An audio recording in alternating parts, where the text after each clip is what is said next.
Good morning, all. This is week 2 of your online course. I hope you're all doing well. Please, please, please, if you need any help, please email me. I check my email messages all the time, and if it's too long of an answer, I will call you. So please keep up every week. You just need to click on the course and everything will come up. I really, really try to make it easy for you, okay? If you need a new computer, um, you can go over to the school.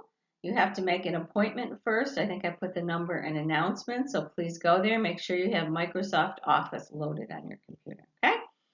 So this is our unit on child abuse and maltreatment, okay? I teach a whole course on this, possibly in the spring, HUS 133, if you are really interested.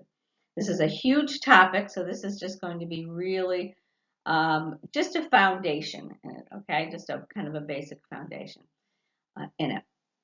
So there'll be some videos embedded in here, and then on Thursday, you will need to complete a worksheet, okay? So please, you can even download the worksheets so you know what the questions are beforehand, but you really need to listen to this PowerPoint first, okay?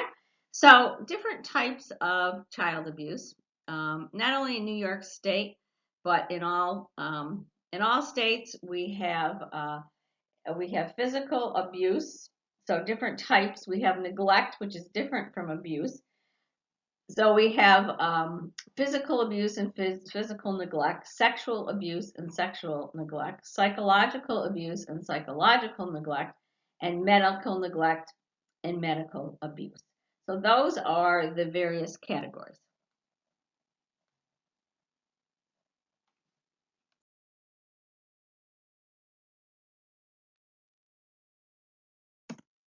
This is a video on change the first 5 years. I think it's maybe not too long, maybe 15 minutes or so. So again, scroll the mouse over it and listen to it before you go on to the next slide. Oh, I guess there's two. Sorry, there's two videos. So, I often get the question, why do people abuse or neglect their children? Most of the time, I really believe in my heart that parents or caregivers love the children. So studies have shown, usually they kind of put this into two categories. Why do people do this? The first one is the learning theory. Okay, in the learning theory, parents do not know how to care for their children, and parents need to learn new information and skills. So sometimes those can be learned keeping children in the home, and sometimes it can't, and children need to be removed from the home. Okay, but generally, those are the two. That's one of the reasons parents abuse and neglect their children. The next one is the environmental theory. Sometimes this happens on a macro level. During this time, many individuals are going to either lose their jobs or have less money for things. So, poverty and all the conditions that produces. I realize some of you may be in this particular circumstance, either with or without children. It does not mean that poor people, excuse me, poor people abuse and neglect their children more. It just means there's more stressors on them. Maybe they can't find childcare.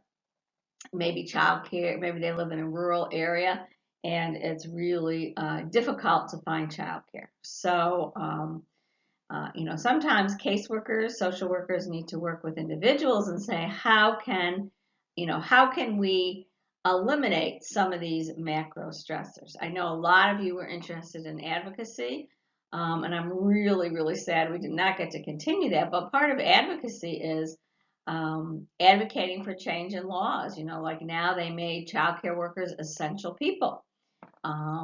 Because some people are essential workers and need to go to work. But childcare pay often is not all that high in some areas. So, there's been a lot of advocacy around that, a lot of advocacy around living wage, okay? Obviously, it costs a lot more to live in New York City than it does here. So how can we provide people with a living wage? So this is the definition of child abuse in New York State. Every single state has a particular definition.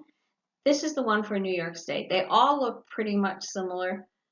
So when CPS workers, CPS social workers try to determine, this is what they look at. They say they define an abused child as a child less than 18 years of age whose parent or other person legally responsible for his care inflicts or allows to be inflicted upon the child serious physical injury, or creates or allows to be created a substantial risk of physical injury, or creates or allows to be committed against a child a sexual offense as defined in the penal law. And again, just as some point of information too, the law also says you can call the hotline, State Central Registry, if you have reasonable cause to suspect. Okay, so you may not see exact injuries such as this, but you may have something that sort of leads to it. But this is the definition that you definitely go by. So there is a difference between abuse and maltreatment. Sometimes I'll refer to it as neglect, but the official New York State term is maltreatment. So a definition of maltreatment: a maltreated child is a child under 18 years of age whose physical, mental, or emotional condition has been impaired or is in danger of becoming impaired as a result of the failure of his parent or other person legally responsible for his care to exercise a minimum degree of care. In supplying the child with adequate food, clothing, shelter, education, medical or surgical care, though financially able to do so, or offered financial or other reasonable means to do so. Now, the issue with that would mean is, what is adequate food? Okay, so you have to look at how old is the child, and the genetics of the child, and uh, you know uh, those are two main um,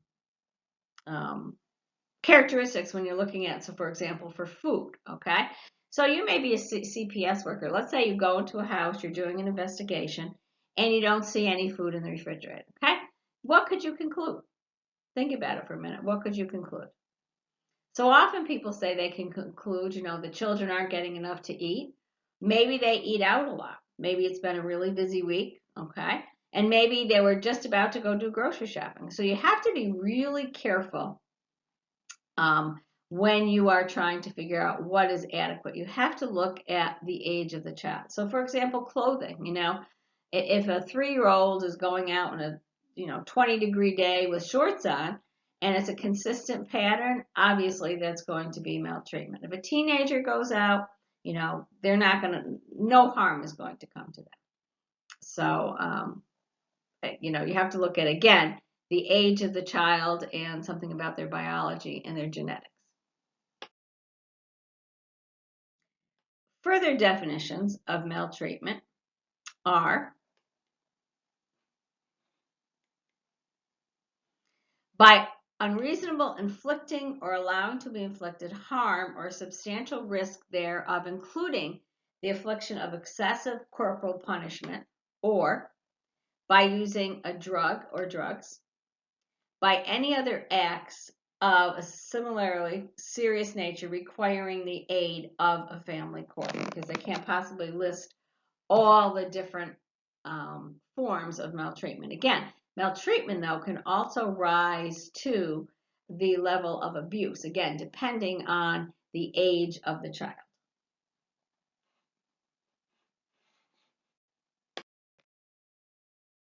So again, this is a review of physical neglect. So physical neglect is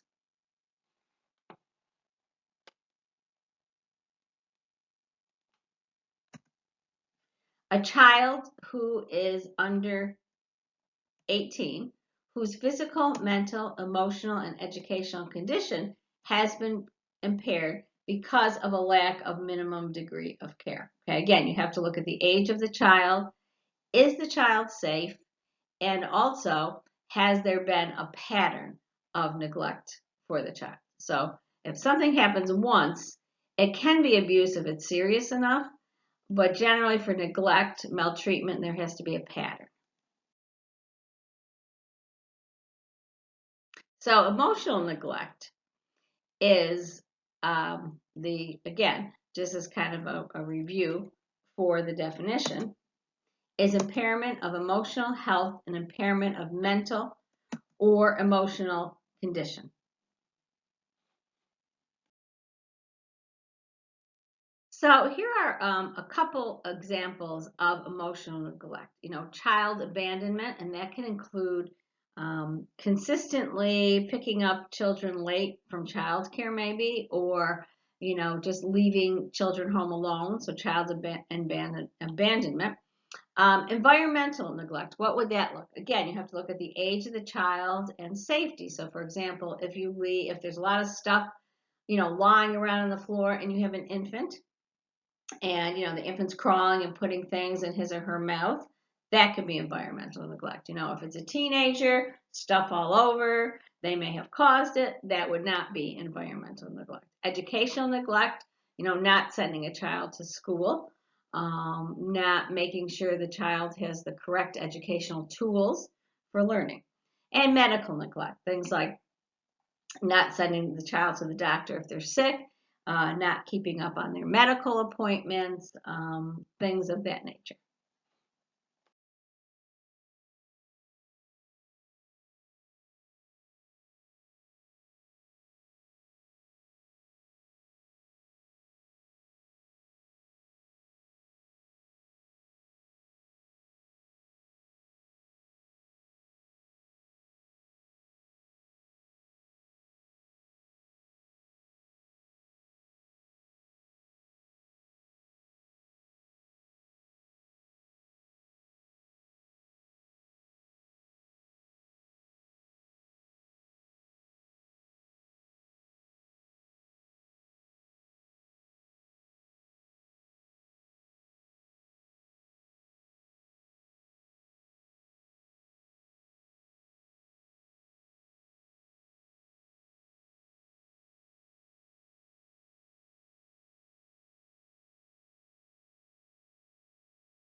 So some other indicators of neglect are if children,